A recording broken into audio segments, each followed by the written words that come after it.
What's up, guys? Welcome back to another episode of the E4 Explicit Podcast. I'm Corey, and today we have part 2 of the murder of Brandon Embry. This is part 2 of talking with Sarah Lee, the mother of Brandon Embry, who died mysteriously in 2019 under crazy circumstances.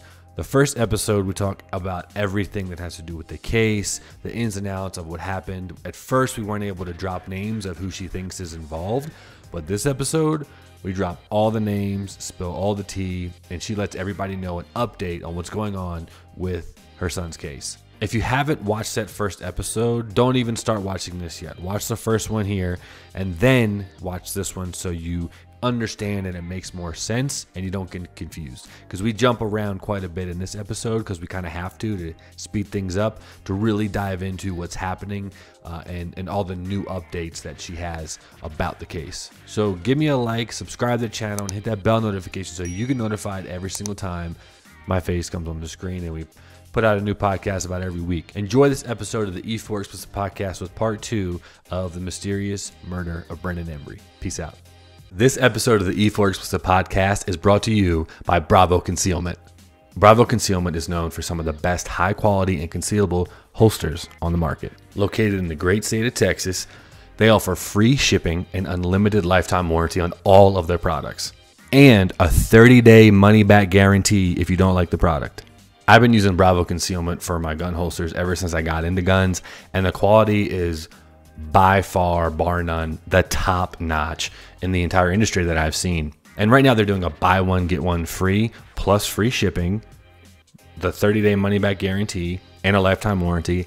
On top of that, you, my friends, will get 10% off of any product, of any purchase on their website by using Explicit 10. Use the code Explicit 10 and you'll get 10% off your entire purchase from bravoconcealment.com. What's up, guys? Welcome back to another episode of the E4 Explicit Podcast. I'm Corey, and today we have, for a second time, Sarah Lee, who is Brandon Embry's mom. Brandon was, can I say murdered? Well, that's how we feel it was murder. Okay, yeah. So very mysterious circumstances. And I will say, first off the bat, before you watch this, I would go back and watch the first part of our interview a couple months back. We weren't able to use names at that time. You know, all the information that about the entire case, Sarah went over in great detail. This is going to be more of an update and also kind of like what's going on and is there any movement within this investigation. But first of all, Sarah, thank you again for coming on the podcast. I really appreciate it. Thank you. Thank you for having me, and thank you for giving me an opportunity to share this information, because I am just really trying to find out exactly what happened. And honestly, I feel like we're just kind of hitting the tip of the iceberg of what may be involved here. Right. No, I think you're right. I'm going to take it back to last year when Melissa, who is a friend of yours, Yes. I got this random message really late at night, and I checked it out in the morning, and it was this long thing of, you got to look into this case. And now Melissa sends me like all these cases to like look into. I'm like, I'm not an investigator, like, but it's interesting. So she's amazing. First of all, I talked to her multiple times. She's like, you got to talk to Sarah. And she texted you, you texted me, and we got together. And the story, at first, when I was reading, I was like, this has got to be fucking bogus. Like, there's no way this would kind of go unnoticed and not talked about. And then I talked to you and my head exploded because I couldn't believe all the details that were around, that were surrounding this case, that were just neglected. So if we could give kind of like a backstory real quick of Brandon and what happened to him in that fateful time period. Honestly, it wasn't even one day. It was more of like an ongoing thing. But if you could just touch on that for a little bit, that would be great. Okay. My son Brandon was 33, and he had moved to Ashboro, North Carolina to be closer to us. And he got here the end of summer 2018. He took an apartment in Asheboro, and he had got a few different jobs that he had been working at. And then all of a sudden in February, I get a call, and he is in the ICU in the hospital being intubated. And he was in the hospital for 5 days. His central nervous system shut down, kidneys shut down, respiratory failure. And we never got an answer of what was wrong with him.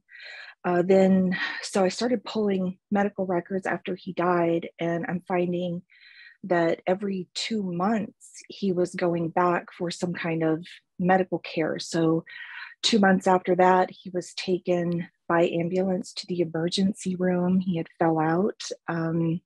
He was falling unconscious, no answer to what happened.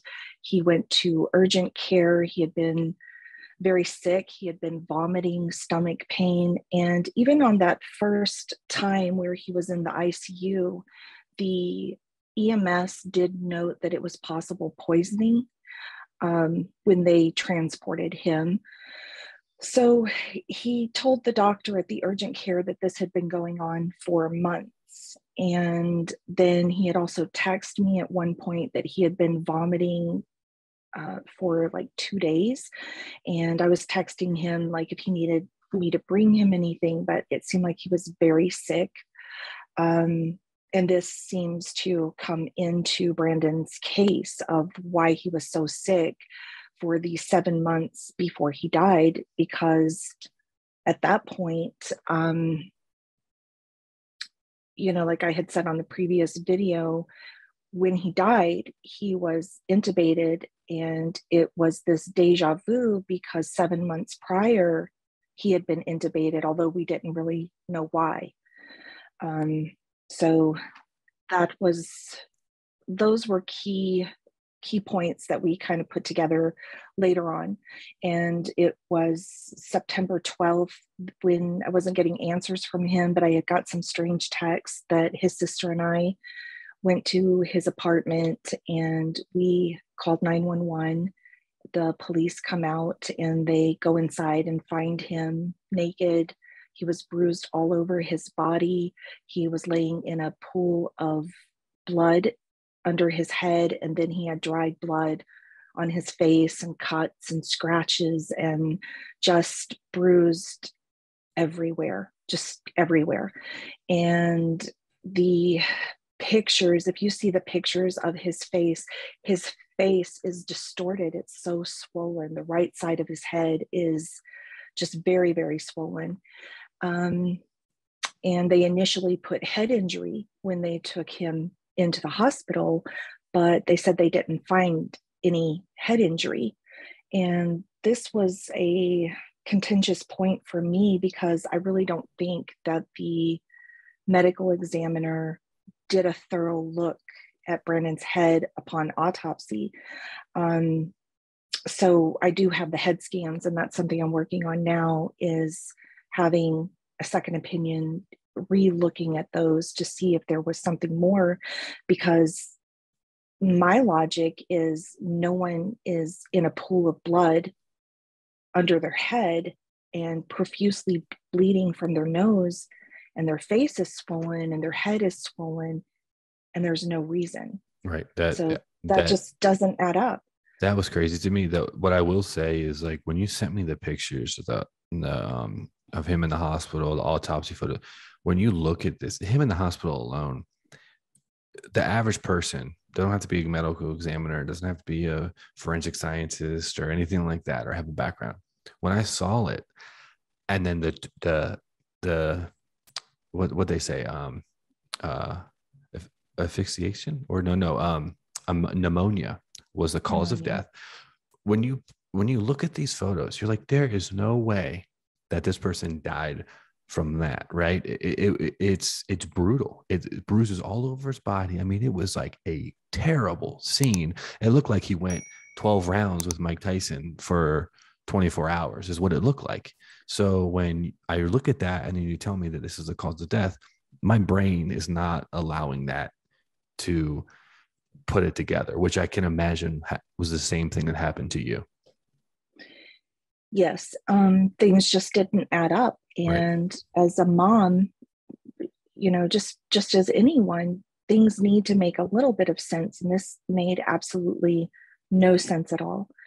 And I think one of the key, no pun intended there, one of the biggest pieces of this is that the police, they had to call the property manager to come over with the key to go inside and to check on Brandon.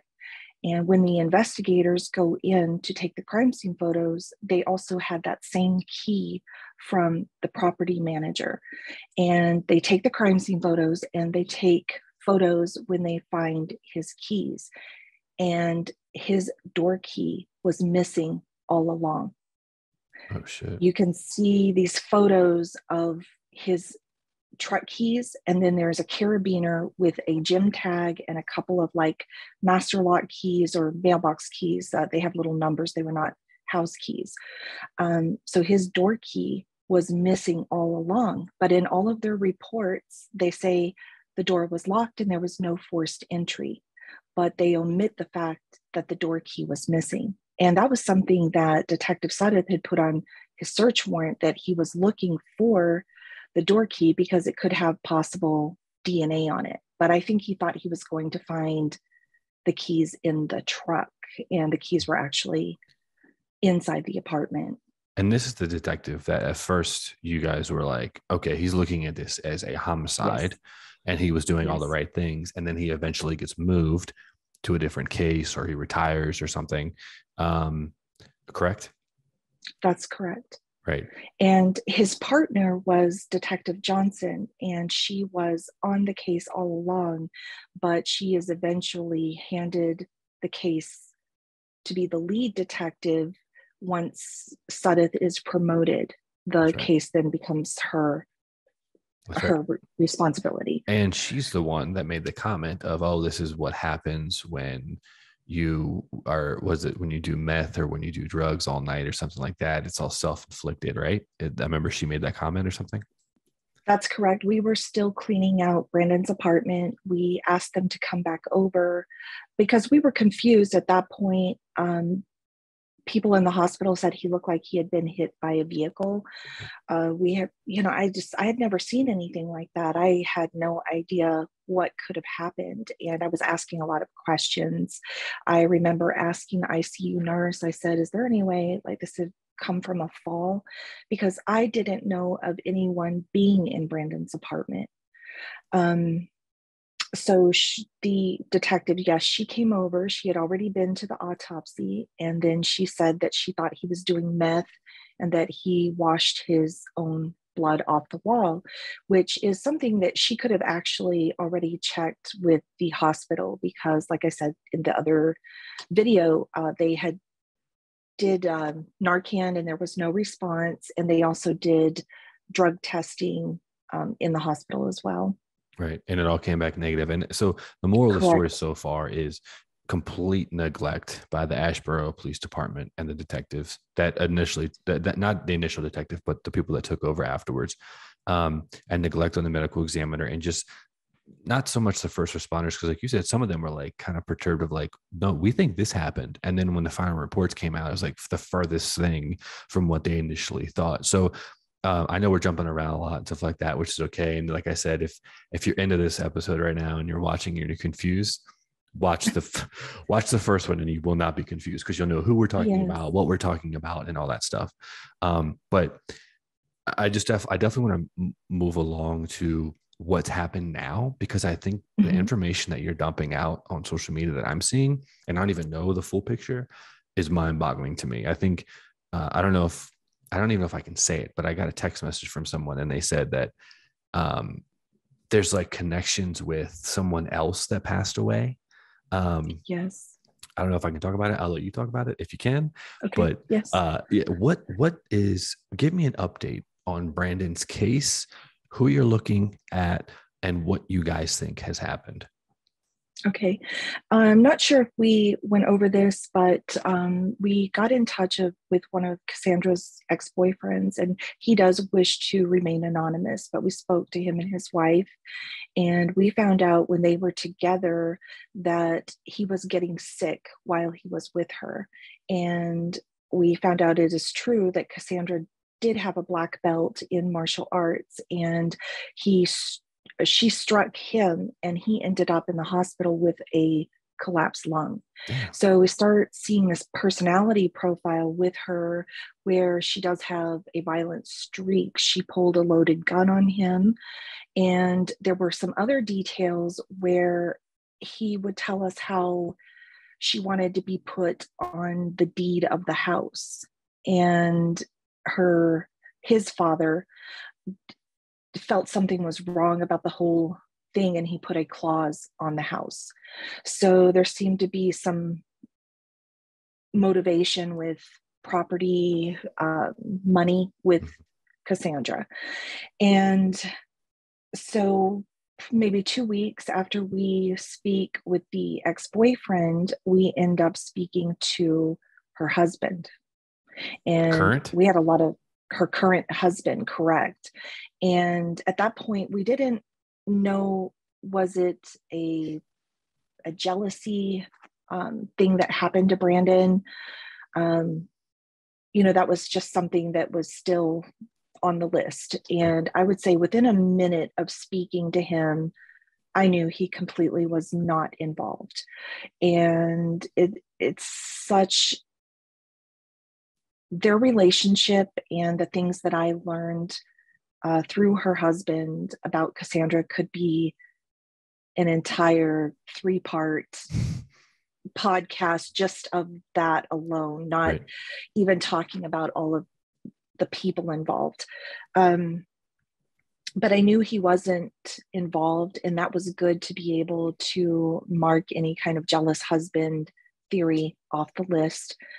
So it's kind of a process of elimination. But what about, is she married to this man when she's dating Brandon? Did they have an open relationship? Did he know about Brandon? No. Wow. No. He was told that they were friends, that they were part of a group of friends. Okay. And Cassandra would refer to Brandon as Sean, and she would also spell it 2 different ways. And she also referred to Brandon as someone named Buck. And we know this because when they were together, she would use these names and tell her husband stories, or maybe there's some shred of truth to what she was saying, but she would change the names and details of the events. And they are currently separated, and they do intend to divorce, but they actually are still currently married right now at this point. Jesus Christ. Okay. Yes. So we're talking to her husband, and we start finding out that he had a lot of health issues, a lot of mysterious illnesses. He would have bouts of sickness, and similar to Brandon.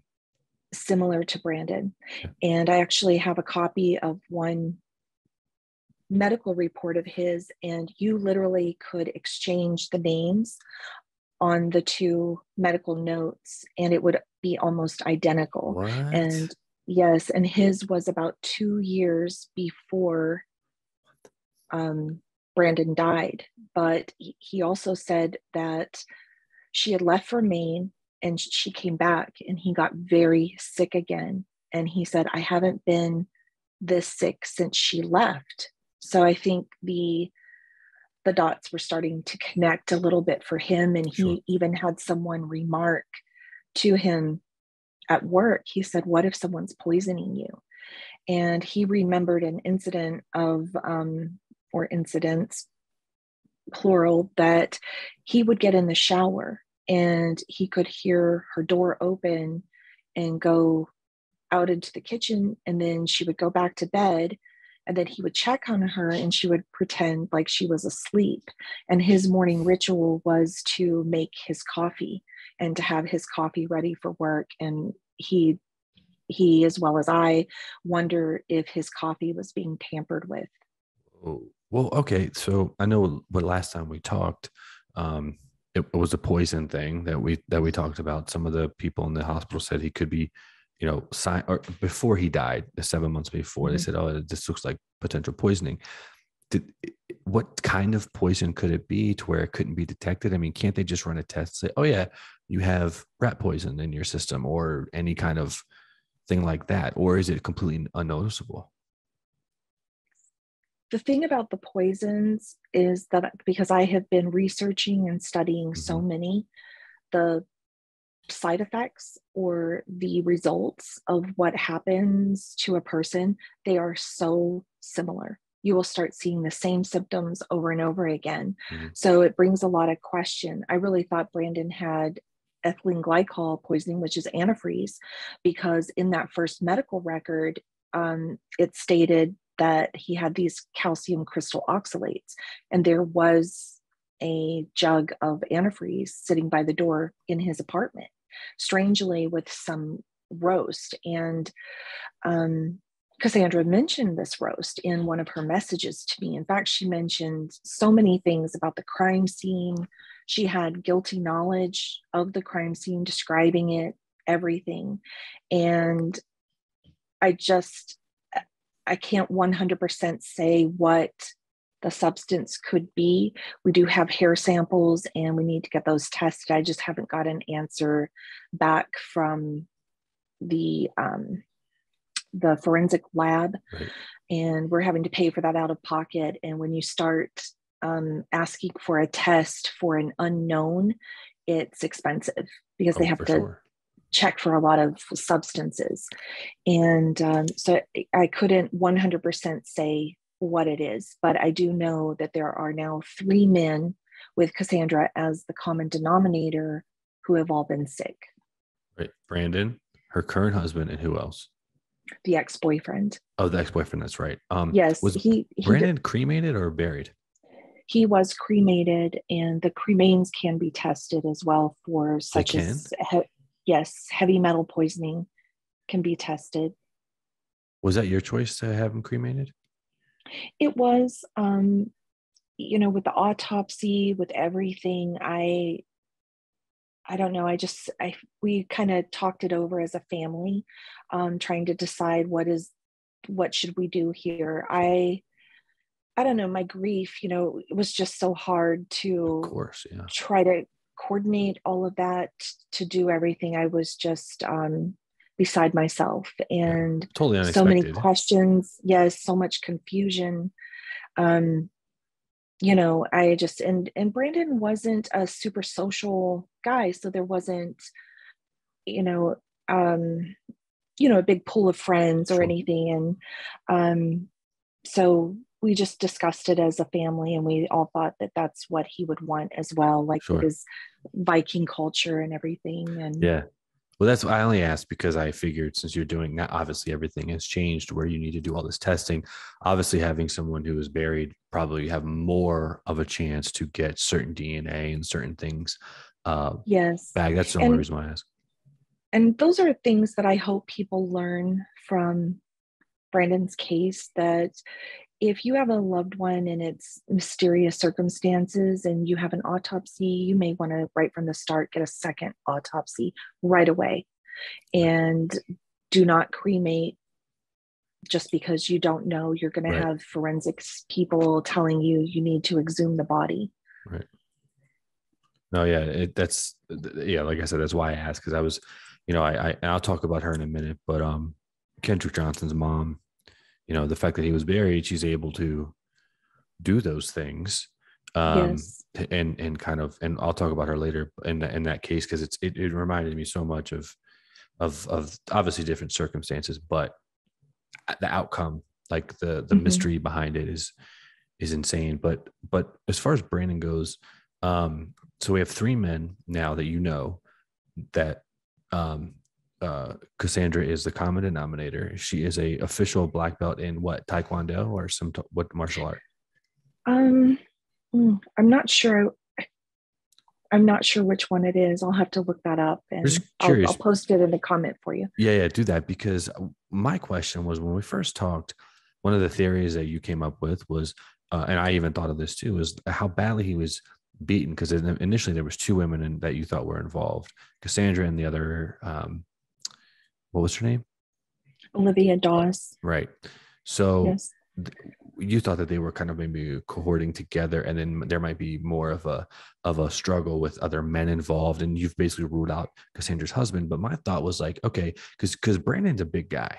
He's not like 5 foot tall. He's like over 6 feet tall. He's a big boy. So my thought is like, okay, Cassandra's definitely not taking him out by herself. But if she's a black belt, not saying that like, just because she's in martial arts doesn't mean she would naturally know more and how to handle someone who is clearly bigger than her in a situation like that. You can't, no, I don't care what the martial art is. I know a lot of martial artists, Taekwondo, typically you can get a black belt in like 2 or 3 years. So some of those are kind of like, not, jujitsu is one thing where it takes like a decade, if not longer, to become a black belt. So certain martial arts have different criteria. But a black belt's a black belt, right? Obviously, certain martial arts can do other things that other black belts can't do. But at the end of the day, if you've spent that much time to become a black belt in anything, you're going to know certain stuff that the average person like Brandon wouldn't know.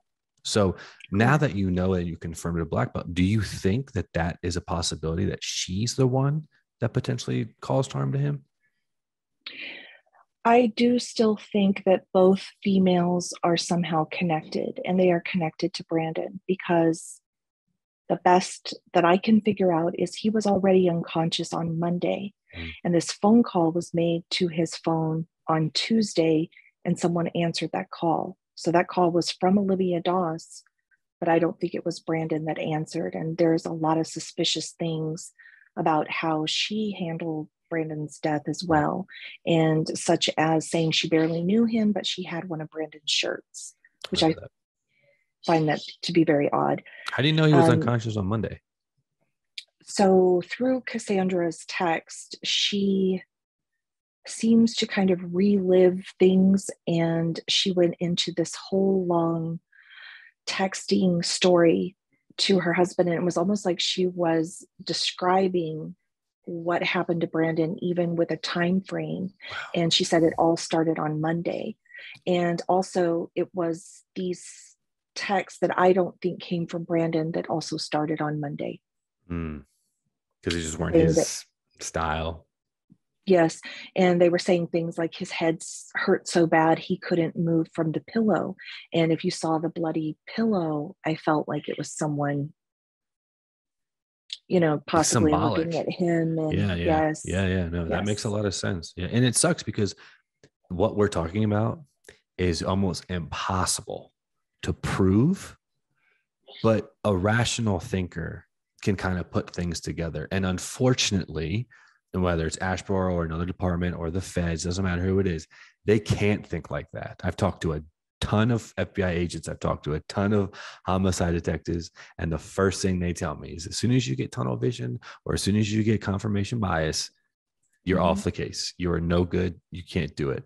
So that's the thing that sucks about this case is there's so many coincidences. And that's really interesting that you said that, because it was Johnson that had a confirmation bias from the start with Brennan's case, because she wanted to say he did it to himself, right, and that he took something. And the autopsy was even amended, which is a whole other issue, is this communication between Detective Johnson and the medical examiner. And one of the things that the medical examiner wrote on the amended autopsy was that he possibly took a substance that could have worn off before a drug test was performed. And that is complete hearsay. That's conjecture. There's no factual element to that. And, I'm reading that putting anything other than facts on an autopsy is perjury. Right. And the communication back and forth between Detective Johnson and the medical examiner is it's just shady. Yep. No, you're right. And that's that, and it goes both ways. Like if you're a homicide detective and your job is to get the truth and get facts, stuff like that, you can't be slinging comments around, especially to the family like that. And I actually asked 2 FBI agents that I spoke to. One was an FBI profiler off camera on our episode, Mark Safrick, and then Johnny Grusing, who was the FBI agent up here in Denver. And I asked them, I'm like, about your case specifically, because I asked them like, the homicide detective did this. And I told them about the amendment because we talked about that on the last episode, me and you. And they were like, technically, that detective should have been off that case. And these are two former federal agents that are like at the highest level, looked into the most. I mean, Mark Safrick is basically he's a predecessor of the person who coined the term serial killer. Like, do you ever seen the movie Mindhunter? Yes, Those two great guys, show. the younger guy, it's really roles reversed. The older guy was really the main person in real life, but that person Oh, was this guy, Mark Safrick's mentor. He basically, they had started wow. the BAU at FBI. So they know all, they're very smart with this kind of stuff. And they were all like, as soon as that person, that detective starts having that confirmation bias, it's a wrap. Same thing that Gray Kading told me, the guy who did Notorious B.I.G. and Tupac's murder investigation. You can't have confirmation bias. So the fact that you're a detective and no one in the police department said anything or did anything and let her just run with it. A lot is said because it's a smaller police department. The Ashboro is not the NYPD. They don't have 100 detectives, correct? Mm-hmm. So Correct. resources play a part. But at the same time, now look, now you're having to become the detective and do all this Mm-hmm. stuff. You know what I'm saying? I don't know. That was a little Yes, tangent, but it's just frustrating. yes, yes. And just as a personality profile, Cassandra is just mind blowing.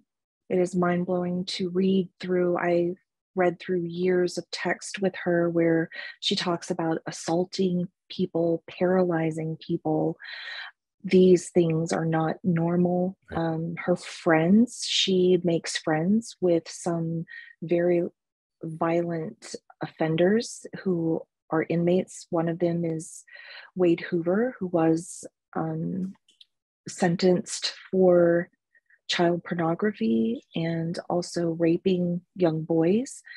And then Michael McNaughton, which was I didn't know, I knew he was in for murder, but I just yesterday, the day before, learned more about what happened. And his crime was murdering someone with a screwdriver. And he said he knows how to paralyze people by severing their spinal column and putting a screwdriver in the back of their neck. And these are people that Cassandra goes to visit and goes to What? talk to.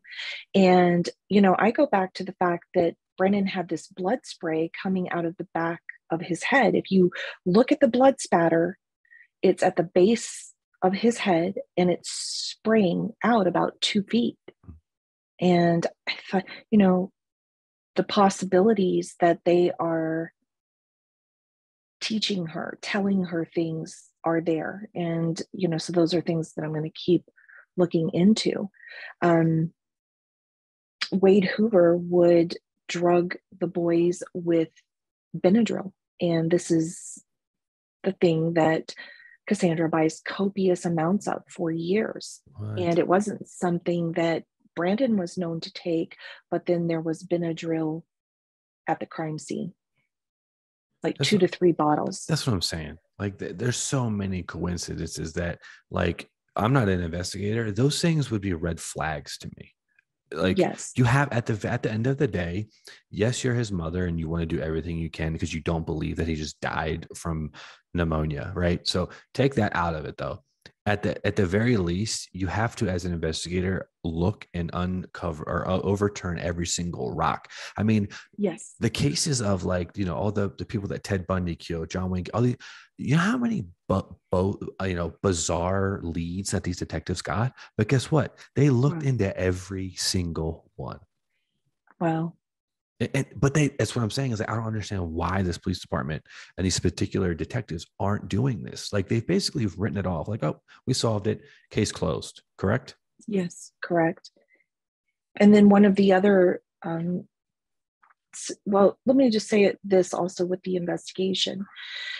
Going back to that, I thought Brandon was, or what I'm thinking is that he's unconscious by Monday, Mm-hmm. was that his debit card was used. No surveillance was ever checked for the places that he had, or where his card was used. And one of the places was Adam and Eve, and they said that he was a frequent customer. He had been in there all the time. So I go back and they look at his receipts on his account, and there were only two. So that rules out frequent customer. And one of the receipts was for June 29th, but June 28th is when he was at medical because he was, again, deathly sick.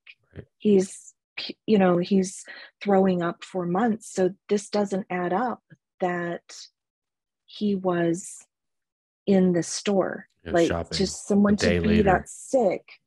And Cassandra is known to take people's debit cards to the ex-boyfriend talked about how she would forge his name to cash his checks. So using someone's card is definitely within the realm of possibility. Right. And, there could be more to that whole situation, but just little things that should have been checked. But it went back to the confirmation bias that, it was just Brandon doing bad things and doing this to himself, and right. Case closed. Right. Yeah. And then what's crazy is when they interviewed her, I remember she was scared, she was nervous. And then after she left, she was like, oh, that was easy, blah, blah, blah, blah.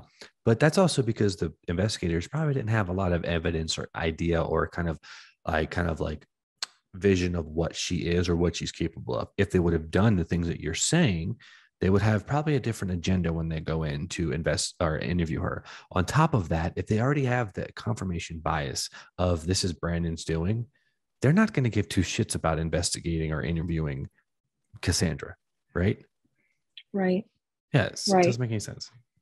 Yes. And one of the strangest, bizarre things about everything that I'm learning about this case is that it's Cassandra is the one who is helping the most to solve the case by everything that she talks about. Her conversations with me roundabout talking about what happened. Like I said, the guilty knowledge where I recorded her text to her husband where she's nervous or scared. I mean, there was even years ago, she was actually in Colorado and it was their anniversary, and we don't know why she kept taking off, and she would have long stays in Colorado, and she would call this her work, but she wasn't really working. And it was their anniversary, and asking her husband how to shut off the water. So if you see the crime scene photos from Brandon's apartment and the water is everywhere, it's just disturbing. It's like, what is she doing all of these years? Even the ex-boyfriend said that she would take off and she would meet men. And, personally, it's just speculation, but I'm like, hey, are all these people alive? Which I have to ask because of how my son was found. Right. And then it's not even just the men, but I met with Cassandra and she told me that she had a friend named Dee Dee. And she said her friend Dee Dee was dying and that she would stay with her friend while the husband was away. And it was, maybe 2020 that I had someone reach out to me, and they said that they had a friend who lived in this county and her nickname was Dee Dee, and she passed away. She passed away right around her birthday. Brandon also passed away near his birthday. And we learned a little bit about Dee Dee, and it was just a very strange story. It was ruled a suicide, but the suicide note said something like, please take care of my cats. For total, they did nothing wrong. It was extremely strange for a suicide note because it's very impersonal. Right. It just really didn't make a lot of sense. And then supposedly Cassandra knows someone named Dee Dee. And I started thinking about this, and I'm like, okay, well, how many Dee Dees are in this area? Because it's not a large metropolis. It's, small towns. We couldn't find maybe two. And then of those Dee Dees, how many are married? How many are in this age group? And how many were had a husband that was away? And then how many died? And then there's just this one. And so it does seem very, very strange. And we're still trying to get information on that. And, I did talk to one of her actual name is Edith Green. And I talked to one of her friends, and he said there's no way that she would write a note like that. He said that if she were at that point, she would be telling the world off. She would tell everyone that let her down or anything. She would have a lot to say. And I just thought that note was very strange. Right. And then in Cassandra's text messages, she said that she worked at IHOP, and we did find out, yes, she did work there for a short amount of time. She would tell people that she was a nurse. She told me she was a nurse that worked in a domestic violence center. And then she also said that she was a nurse in a correctional facility. And I thought it was very strange that I have a bunch of holsters from Bravo, and one of them is the inside the waistband holster. So this goes inside the waistband if you want to conceal carry. Also, swap it out here, outside the waistband.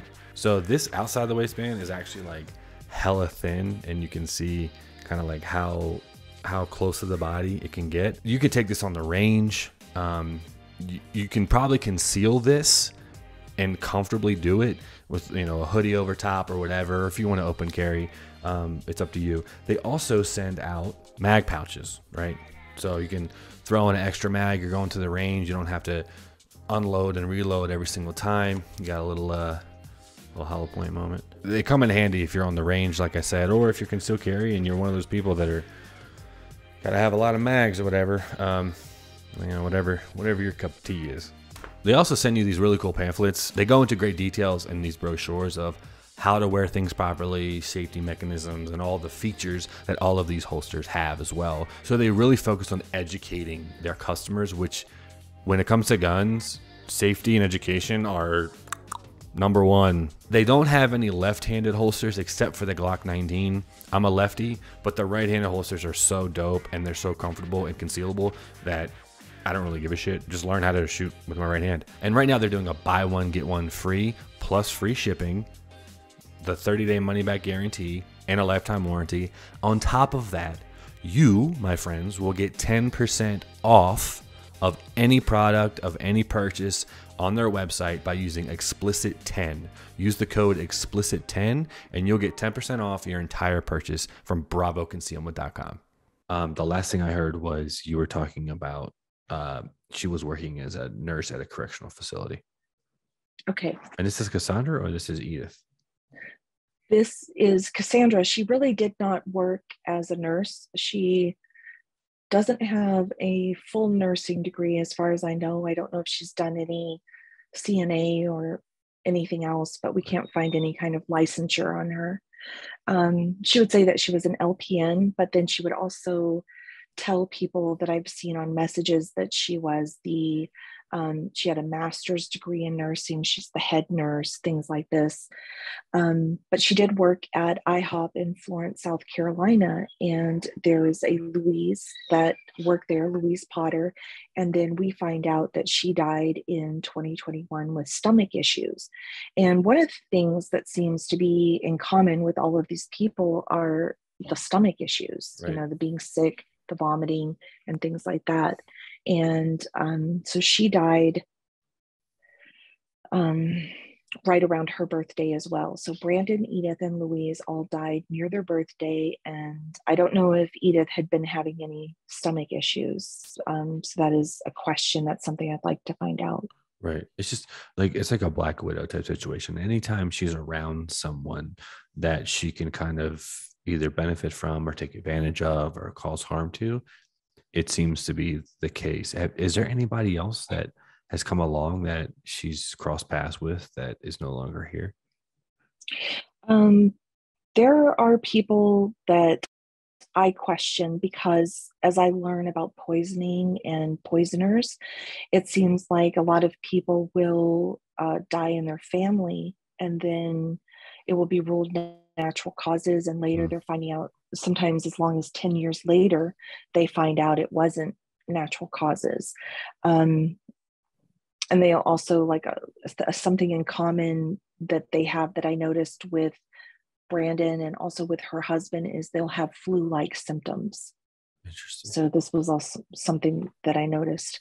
But her father died of esophageal cancer, which is not a super common cancer. And so I started reading a little bit on that. I'm no authority by any means, but from what I read is esophageal cancer can come from like stomach issues that come up in the esophagus. So, it's back to these stomach issues. And also, Cassandra was married in 2012. And right after she got married, her stepson was having stomach issues. And he had written on his Facebook that he was having so much stomach pain that he couldn't sleep. And it wasn't but a few weeks after that, he was then in surgery, and they did surgery trying to find out what was wrong with him. They didn't even know. And then they later ruled it that he had an ulcer, and he was a teenager. Right. And I don't think he's had any problems since. And at that same time that he was having the stomach issues, Cassandra was badgering her husband to get the beneficiary changed on the life insurance. She wanted the son taken off, and she wanted to be put as the beneficiary. Jesus Christ, dude. She's a fucking. That's what I'm saying. Like, I'm not saying she's 100% guilty. There's no proof. Right. And I can't say that either. There's just too many. Yes. That's what I'm saying, that this needs to be looked into. There's a lot of sick people, a lot of dead people. And Cassandra is the common denominator. Right. And, just reading through these years of text that I did that she would send to her husband, assaulting people, paralyzing people. And a lot of people have mentioned Munchausen's, which does seem to come into play, because other people will have the sickness or these symptoms, and then she will say that she has the symptoms. For instance, her husband was so sick that his doctor put him on medications that they give to MS patients. Really? And then when I met Cassandra, she said that she had MS. She's just like living through these people, trying to take what like they are going through and making it just like the whole nurse thing. Yes. And it was so, and it's like I still go back and find these things that, it's every day, it's something new. But one of the things that struck me here recently was that her grandmother died. And now her grandmother was older, but she said that her grandmother was septic and that they gave her too much fluid. And I went back and I was looking at Brandon's records, and they never really talked about this, but Brandon was septic. And he also, from the time he went into the hospital to the time they weighed him at autopsy, he had 30 pounds of fluid, like an increase of 30 pounds. Whoa. Just from dying to the autopsy. And I was like, well, this is really strange, and I'm not a doctor, so I don't understand how all these processes work, but I see the similarities, and it raises more questions for me. Do you still talk to Cassandra? No, the last time was June 29th of 2020. So I was in touch with her for a full 10 months. And after that, I just felt like I wasn't really gaining anything else, that she kind of locked it down as far as telling on herself. And at that point, that's when I started his page, and I started talking more about what happened. And, just at this point, and even when I talk about these people that are sick and these people that have died, this is a short amount of time. It doesn't account for all of the time in her life. And, like I said, I still don't know what she was doing in Colorado, but she kept going back and forth. So there's something, that we still want to look into, what she was doing there, constantly with her husband, not just the time that she spent with Brandon. This went on for years, that she would leave she would say she was flying home, but no one knows where she was really. Right. Right. So, you haven't talked to her in almost 2 years. Um, what's currently happening with the actual case? Is it still you just kind of like Magnum PIing this and like Yeah. Columbo type situation? Like, or do you finally have like, are the federal agents getting involved? Is other agencies getting involved? Like, what's going on with that? No, I just feel like it's just myself and a few close friends. Sadly, it's also other moms that have lost their children with no answers, that we kind of have a network. And then, of course, my friend Melissa, Mhm. um, and a few other, just really close friends that really help me, and they look into things and research. And it's very time consuming. I try to keep his case out there to get a spotlight on it. You never know who knows something, who Right. knows her, who may come forward. Um, so we just keep digging. One of the things that I'm working on right now is, because like I said, this blood spray and the blood spatter pattern, the lack of head injury in any kind of medical documentation leaves a huge question mark for me. I mean, he just didn't lay down, and with that, again, when you look at the blood spatter, his neck is outlined, his face is outlined, the back of his head, there's not a smear. So he wasn't moving. Right. He he was laying in laid it. there he laid there, bled, he was on his left side and not moving. And I need to find an answer for that. I need to dig into these head scans, so that's something that's being looked at. We have the hair to be tested, a sample from her husband, and then also a lock of Brandon's hair, cremains possibly to be tested. And then, I've worked with a couple of private investigators, and, I can't have surveillance on Cassandra all the time or anything like That's that. very expensive. But I wonder, what is she up to? And the other thing that I need to have tested is this foam that was in the console that has the appearance of blood, and it has the appearance of a lot of blood. In his Which, truck. yes. Yep. So if it's not actually blood, because he did chew tobacco, so if it's something like that, then that helps, like, at least, like I said, process of elimination. Then we can say, okay, it's not blood. But if it is blood, that means there's a second crime scene and Right. something happened with that truck. Yep. And even Cassandra, like I said, she is a pathological liar. And, but there are these shreds of truth. Like, perhaps in her mind, she's telling some sort of truth when she says that she's a nurse, because she's somehow, involved with someone's health. Now, it's Sure. in a nefarious way, but, in her mind, not knowing exactly how that's working out, Right. um, she just has like a twisted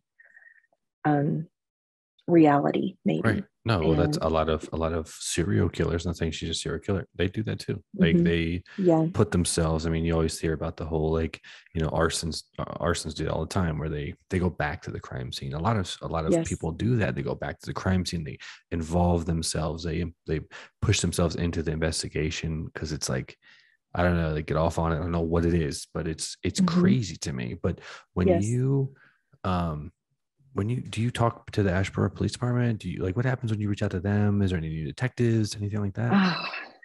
Oh, I have talked to the Ashboro Police Department. I finally got all of their official reports, and there was Major Jay Hansen that I met with, and I made official complaints on Detective Johnson. I wrote 5, and I just got a virus on my computer, so I like typed up my complaints on my cell phone. But I was like, I'm not just letting this go. Right. But I met with him, and everything I said was kind of just dismissed. For instance, I'm talking about this blood spatter. It's in their crime scene photos. And I feel like he's trying to say it doesn't even exist. And just everything I said, he made it more like I have a lot of questions and I'm like, what about this? What about this? What about this? Mm-hmm. And he made it more like I was making these outlandish declarations, but I have questions like the things that don't add up. Brandon being sick for 7 months beforehand, and the blood spatter, the condition of his body. You're saying he had pneumonia. Well, how did he ransack his apartment? If he's so sick with pneumonia, how did he have the energy to do all of this and go to some adult store? Yeah. This doesn't add up. Yeah. No, literally none of it. Not one bit of this makes any sense to me at all. And I know it doesn't make any sense to you. What's kind of like the latest information you have on the case in general? I know you have the 3 people that are close to Cassandra that got sick, but like, is there anything else that's like kind of like, holy shit, like this is starting to open up a little bit? We just keep digging, and it's like piece by piece. And I will say every day something more comes out. And another thing that I will say is during that week that I think Brandon, where he was already unconscious and these texts were coming in, Cassandra does not have an alibi. Oh. Her husband works 12 to 14 hours a day. And then he was also the person to do the shopping for them. So he could be gone in 14 to 16 hours a day. And she was sending messages like one of the messages in particular was her saying that she is just leaving work. And then she's getting home about an hour and a half later. And from Asheboro to Darlington, South Carolina, it's about an hour and 45 minutes. And she is someone to speed, text and drive, like those kinds of things. So my daughter and I actually made that trip to see, can you make it in that amount of time? And yes, it can be done. And so she has no alibi. And like you said, they like to go back to the scene of the crime. I think I mentioned that Brandon's apartment building, the one that flanked his, but it's in this section, that apartment building was caught on fire twice. Once during the time that Brandon lived there, and then almost on the anniversary a year later, which is really strange to have 2 fires within a day of the anniversary. What about the car? You mentioned last time we talked, there was like this, like, it gives me chills actually thinking about it, like kind of like putting herself at the crime scene. Wasn't like her kind of make and model car there or something? Or there's a picture? Yes, the same make and model of her Jeep Patriot was captured in the crime scene photo. I cannot verify that it was hers because it's just a piece of the vehicle. Right. But even when she contacted the family, it was very strange because it was right when we started gathering his belongings. And then she contacts the family and asks if she could have a shirt or something of his. Right. So I felt like, did she drive by and see that we were there and then reach out and ask for clothing? And another thing was that she kept saying, make sure you find Brandon's dog tags. Make sure you look for his dog tags. Ask the police if they found his dog tags. And then I find out from her husband, she had a pair of dog tags that he had picked up and had in his hand. He didn't remember the name, but he picked them up and he thought, where did she get these dog tags? And this was after Brandon died. Oh, shit. Yes. What the hell? That's crazy, man. It sounds, you have to think it sounds like a trophy. Exactly. Oh yeah, for sure. Yep. And then didn't she like confront like the person that works at the apartment complex? Or wasn't it like a weird interaction? Yes. There was a person that lived in the apartment complex. And this is another eerie thing because Cassandra described going to Brandon's apartment. knocking on the doors, knocking on the windows, and just having this very dramatic reaction. And then and she also said that she had a cane with her because she was having a bad MS day. Well, she didn't have MS at all. And I talked to the witness, and it didn't happen like that at all. She just basically had a short conversation. She said that she thought he passed away. And then a very odd gesture was that Cassandra extended her hand to shake hands with the witness. And I thought, you find out someone has passed away, and that's not really a moment that you shake hands. To me, it was almost a congratulatory gesture. Right. Yeah, that's what like, I'm saying. Okay, he's gone. He can't tell on me now, kind of thing. I feel like any professional that would like know those things, like a profiler, would be able to like identify those things to what you're saying. What were you gonna say? Also, the day that she met the tenant that lived there that told her that was the 17th, and Edith Green was found deceased on the 18th, and she had been deceased for a while by the time they found her. Like rigor mortis was already setting in, and someone saw her on Monday. And then when the police come was the 8th. I wish I had a calendar in front of me, but it's like someone saw her and then they didn't see her the next day. And then she was found dead the following day, which all fits with the time that Cassandra came to Ashboro. And it's only like 20 minutes difference between the two houses. Wow. Or two dwellings. Right. So she could have left there and went to Brandon's complex, is what you're saying. Right. She was, a person from another state.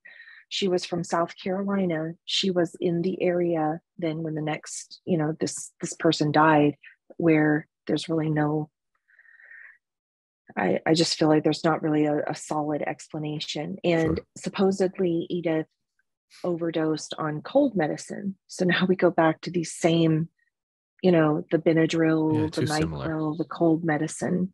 Too similar. Talk about bad luck, I guess.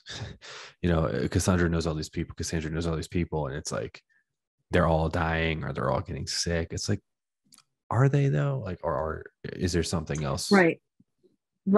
It's, because, well, and let me go back to also with Brandon, even when I first went and I did the 911 call, I remember saying that he wasn't doing well. I didn't remember it. I had to go back and listen to it. But the 911 call, I said he's not doing well emotionally. And that goes back to the texts that I got, which were really strange. Right. So I thought, from the text, and I really didn't pay attention to the text at that point, but it's because then I go and now he's not answering. I didn't know of anyone being at his apartment. So it's like, I'm trying to put two and two together. Sure. Like, oh my gosh, he could have hurt himself, right? Because he had just been let go from his job. But that was really just, I think, just a ruse, just a way of trying to explain his death. And Cassandra's recorded saying, it's like she's trying to plant the seed. Like, do I think he could have taken something to overdose to hurt himself? Right. Yeah. But even if that was the case, look at the photos. Mm-hmm. Like, if you're overdosing or something, you're not going to go fucking crazy and ruin your apartment and, blood splatter and, soaked blood pillow, water everywhere. It just doesn't add up. Right. And it was just because I only had seconds to really kind of figure out, like, okay, why is he not answering? Is something wrong? It was like it just in this moment. But then in hindsight, where I'm actually able to go back and I'm like, well, this really isn't his style. He was very articulate. He would have long conversations if something was on his mind. So that didn't make sense. And, the similarities are there, that I get the short text from Brandon, and then supposedly either the suicide note, they're very short. They're Right. very, not saying goodbye to anyone, not, Right. They're just not them. like Edith's. Yeah. Yes. They're No, not them. no. No. Yeah. No. Well, And go ahead. go ahead. No, go ahead. I was just going to say, with Edith's, her cats were like her babies, and the suicide note, please take care of my cats, 4 total. It's more like an inventory, not a personal Right. note about Like taking a care of the personal note to the cats. cats, and then make sure like it's like actually, yeah, no, Yeah. I get it. And that's so Yes. two more things, and then I'll let you get out of here. But the one thing that stuck out to me that you said that was like crazy was like you actually think that you kind of like interrupted the cleanup of Brandon's murder, correct? Yes, because when you look at the crime scene photos inside Brandon's truck, it's wet inside there. The papers are wet. They're Right. curled up wet, but it was 100 degrees. It was so hot that day, and it had been hot. So I'm thinking, how could those papers still be wet? Right. And that was actually the very next day. So he was found on the 12th. It was super hot. And then the photos of the truck, I think those would have been the day he died on the 13th. And just all of the water, everything, it seems like that, I started texting, hey, I'm coming over. And I just feel like with the water still running, possibly had interrupted something that was going Right. on in there. Because you texted and said, Mhm. hey, I'm coming over. And they obviously, Yes. okay, she's coming. We got to get out of here. Yeah. That's fucking crazy. Yeah. Yes. Yeah. Because, even I felt like something was wrong, but I kept trying to talk because he hadn't answered. And but I just tried to talk myself out of it, Yeah. like come up Yep. with a rational explanation of how he's busy, he's sleeping, something. But I never could have imagined. Of course So, not. No, yeah, you're trying to rationalize it. and I will say this, I don't know if I said this on the other one, but also we got a hold of a burner phone of Cassandra's, and it was only 2 weeks after Brandon died that she was soliciting men for this sugar baby, sugar daddy type relationship. Oh, and shit. some of the things that she was saying were things that correlated with the crime scene, things that like restraints, things like that, that she was, suggesting. Right. And also in that, she suggested that she would bring a friend, that it would be a threesome, which goes back to how I keep asking, who is Olivia Doss and how does she fit into this scenario? Right. What the And fuck? the men that she was contacting were Charlotte, not in South Carolina, Charlotte, Greensboro, around in this area. Right. Far enough away Mhm. from where she lives. Yes. Right. That's Mhm. what is her husband like clueless? She would just lie about it, and she got by with that for a lot of years. And then finally, it got to the point where their marriage wasn't the usual marriage. They had separate bedrooms. It was almost more like they were roommates. Right. Or, you can see like, most of the dialogue is kind of like, what do you want to eat? There's a lot of texting about food and Right. picking up food items and things like that. But she was always full of excuses. She had a story at the ready for every question that he may ask.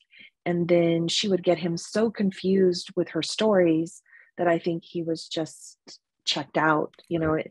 At one point, she's saying these just very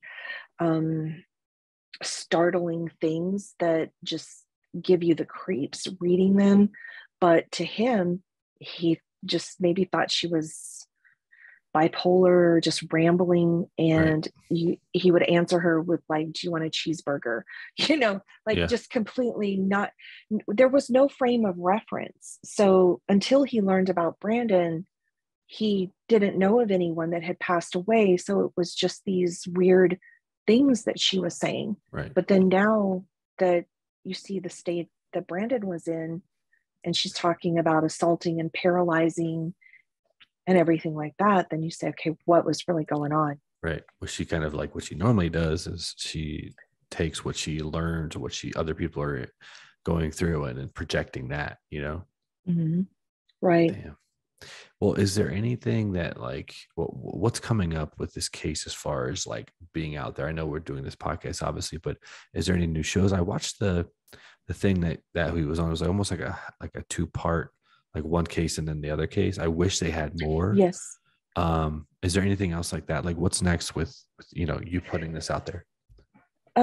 Right now, I could just say thank you so much to all of the true crime community that continues to cover Brandon's case and just to keep sharing it. And anybody watching this, just share it, because I feel like someone somewhere knows her, or they're going to know of an unsolved case Sure. or something like that that can maybe put this together. So there's nothing really big planned, but I just keep feeling like there's something more, and I just keep digging and trying to put these pieces together. And I have my friends that help me, and it's wonderful that they do that. And there's a lot, and like I said, every day something else comes out. Almost every single day something Right. else comes out about this case, about Cassandra.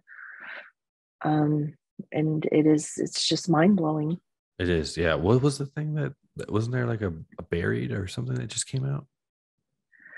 Um, I thought you guys promoted it like the other day. well, there was a YouTube video that came out that I think is, up to this point, that has so much of what we've been working Okay. towards to get this information. But that's on YouTube, Right. and it's on Crime and Mystery, and Brandon's was the premiere episode. And I can't tell you how many people have come to me and said that Brandon's case in some way has inspired them, whether it's changing their major in college or starting a new YouTube channel Right. or different things like that. And it's touching Right. that he No, that's still good. touches people even though he's gone. Right. Yeah, I think that's Yeah. huge. And honestly, like I said I would talk about her earlier, but Kendrick Johnson's mom was able to continue like what you're doing with his Mm-hmm. case. And if anybody wants to look up that case, just Google Kendrick Johnson and you'll see it. But there was a new documentary that just came out. She's been going viral and blowing up on TikTok and other platforms and stuff like that, which I think being in the community that you're in, the true crime stuff and all those investigative, even though they're armchair people, there's a lot of eyeballs and a lot of voices. And that in today's Mm-hmm. world, like that actually matters and actually can move the dial a little bit. So obviously continue to do that. But like his case, that's what she was doing. And then it finally was reopened and reinvestigated. And now there's a documentary, and it's who knows what's going to come out of it. Nothing might. Wow.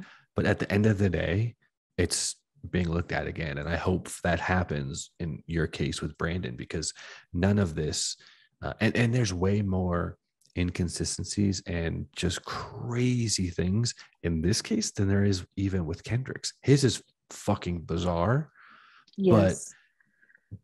there's not like as many points pointing to this particular person that has involved similar cases. It's more of like a kind of like one-off type situation with his case versus yours. It's like this person that you're Mm-hmm. looking at is involved in similar situations with multiple people. How that's not looked at, Right. I still can't get over it. But Right.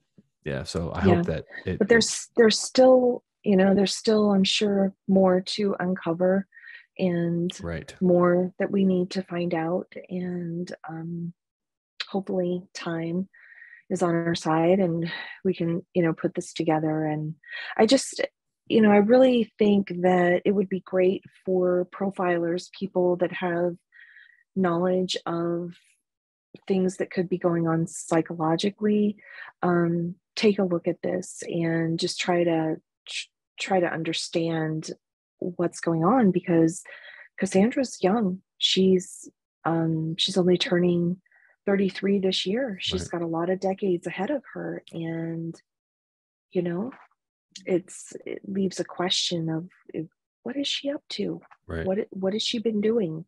And, this is, I'll admit it, this is completely unorthodox. I don't like going on camera. I don't like writing these things without solid facts. But at the same time, what do? Do I say nothing? I mean, Right. that's not really, I don't really feel like that's the best option. So I just like, the squeaky wheel gets the oil. I keep making noise. I keep talking about this and keep finding things out and just say, hey, this needs to be looked at. Right. Yeah, I agree with you. I think kudos to you for even, doing all that stuff, because I can't even imagine, you lost your son and you're having to do all this stuff and talk about it all the time and tell the story over and over Yeah. again. But you're right. It's someone someday is going to hear it in the right way, and hopefully something will be done with it. So Right. keep going, Sarah. That's all I got to say. I mean, and I'm going to do everything Okay. I can to Thank you. promote it and talk about it as Thank much as I you. can. Absolutely. But where can people Thank you. find you and everything like that? Brandon's voice, the murder and cover up of Brandon Embry, is on Facebook, and that is the place that really has the most evidence and the most posted. And I do have also a TikTok for Brandon's voice, and I took a break because we just started getting so much information. Like I said, those texts, I read through literally years of text, and there were so many things to look at and for us to investigate and try to find out what was going on, that it was hard for me to do all the social media. But Sure. I will start posting again as I find things out. So I want to pick that back up with the TikTok. And again, that's just Brandon's voice. And there's an Instagram. I get to that when I can as well. Yep. So yeah. And I'll put all those links like I did before in the thank you. description. And you'll be getting some more videos from me that you can start posting on that and getting Awesome. updates. I appreciate that. Absolutely. Thank But you. Sarah, thank you again for coming on. I really appreciate it. Thank you. Thank Absolutely. you so much. Yep. And that's another episode for the E4 Explicit podcast. We'll see you next time.